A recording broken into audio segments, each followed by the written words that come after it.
ಪ್ರಿಯರೇ, ದಿನದ ಬದುಕಿಗೊಂದು ಕ್ರಿಸ್ತನ ಈ ದನಿ ನಮ್ಮೆಲ್ಲರಿಗೂ ಪ್ರೇರಣೆ ಆಗಲಿ. ಪೂಜಾ ವಿಧಿಯ ಸಾಧಾರಣ ಕಾಲದ 26ನೆಯ ವಾರ, ಸೆಪ್ಟೆಂಬರ್ 30, 2025 ಮಂಗಳವಾರ. ಸಂತ ಲೂಕನು ಬರೆದ ಪವಿತ್ರ ಶುಭ ಸಂದೇಶದಿಂದ ವಾಚನ. 9ನೇ ಅಧ್ಯಾಯ 51ರಿಂದ 56ರವರೆಗಿನ ವಚನಗಳು. ಆ ಕಾಲದಲ್ಲಿ ತಾವು ಸ್ವರ್ಗಾರೋಹಣವಾಗುವ ದಿನಗಳು ಸಮೀಪಿಸಲು ಯೇಸು ಸ್ವಾಮಿ ಜೆರುಸಲೇಮಿಗೆ ಅಭಿಮುಖವಾಗಿ ಹೊರಡಲು ನಿರ್ಧರಿಸಿದರು. ಅಲ್ಲದೆ ತಮಗೆ ಮುಂದಾಗಿ ದೂತರನ್ನು ಕಳುಹಿಸಿದರು. ಇವರು ಹೊರಟು ಯೇಸುವಿಗೆ ಬೇಕಾದುದನ್ನು ಸಿದ್ಧ ಮಾಡಲು ಸಮಾರ್ಯದ ಒಂದು ಹಳ್ಳಿಗೆ ಬಂದರು. ಯೇಸು ಜೆರುಸಲೇಮಿಗೆ ಹೋಗುತ್ತಿದ್ದ ಕಾರಣ ಅವರನ್ನು ಅಲ್ಲಿಯ ಜನರು ಬರಗೊಳಿಸಲಿಲ್ಲ. ಇದನ್ನು ಕಂಡು ಶಿಷ್ಯರಾದ ಯಾಕೋಬ ಮತ್ತು ಯೋವಾನ, ಪ್ರಭು, ಆಕಾಶದಿಂದ ಅಗ್ನಿಮಳೆ ಸುರಿದು ಇವರನ್ನು ನಾಶ ಮಾಡಲಿ ಎಂದು ನಾವು ಆಜ್ಞೆ ಮಾಡಬಹುದಲ್ಲವೇ ಎಂದರು.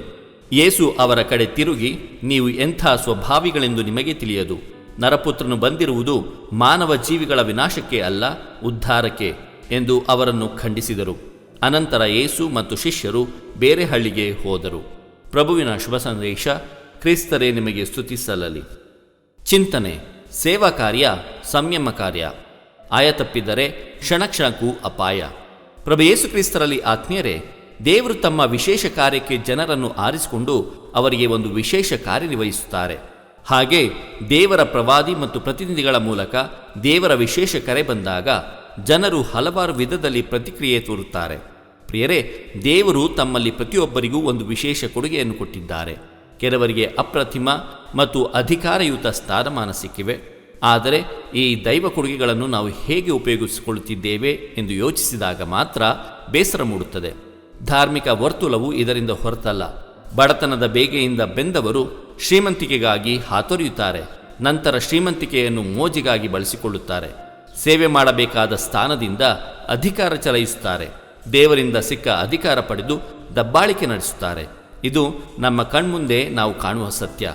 ಕೋಪಗೊಂಡು ಆಕಾಶದಿಂದ ಅಗ್ನಿಮಳೆ ಸುರಿದು ಇವರನ್ನು ನಾಶ ಮಾಡಲಿ ಎಂದು ಕೇಳಿಕೊಳ್ಳುವ ಶಿಷ್ಯರು ನಮಗೆ ಮಾದರಿಯಾಗದೆ, ನರಪುತ್ರನು ಬಂದಿರುವುದು ಮಾನವ ಜೀವಿಗಳ ವಿನಾಶಕ್ಕೆ ಅಲ್ಲ, ಉದ್ಧಾರಕ್ಕೆ ಎಂದು ದೇವರ ಶುಭ ಸಂದೇಶ ಸಾರಿದ ಕ್ರಿಸ್ತ ನಮಗೆ ಪ್ರೇರಣೆಯಾಗಲಿ, ಮಾದರಿಯಾಗಲಿ. ಪ್ರಿಯರೇ, ಈ ಚಾನೆಲ್ ಅನ್ನು ಸಬ್ಸ್ಕ್ರೈಬ್ ಮಾಡಿ ಪ್ರತಿದಿನ ದೇವರ ವಾಕ್ಯವನ್ನು ಆಲಿಸುತ್ತಾ ಅದನ್ನು ಇತರರೊಂದಿಗೆ ಹಂಚಿಕೊಳ್ಳಲು ನಮಗೆ ನೆರವಾಗಿರಿ. ಧನ್ಯವಾದಗಳು.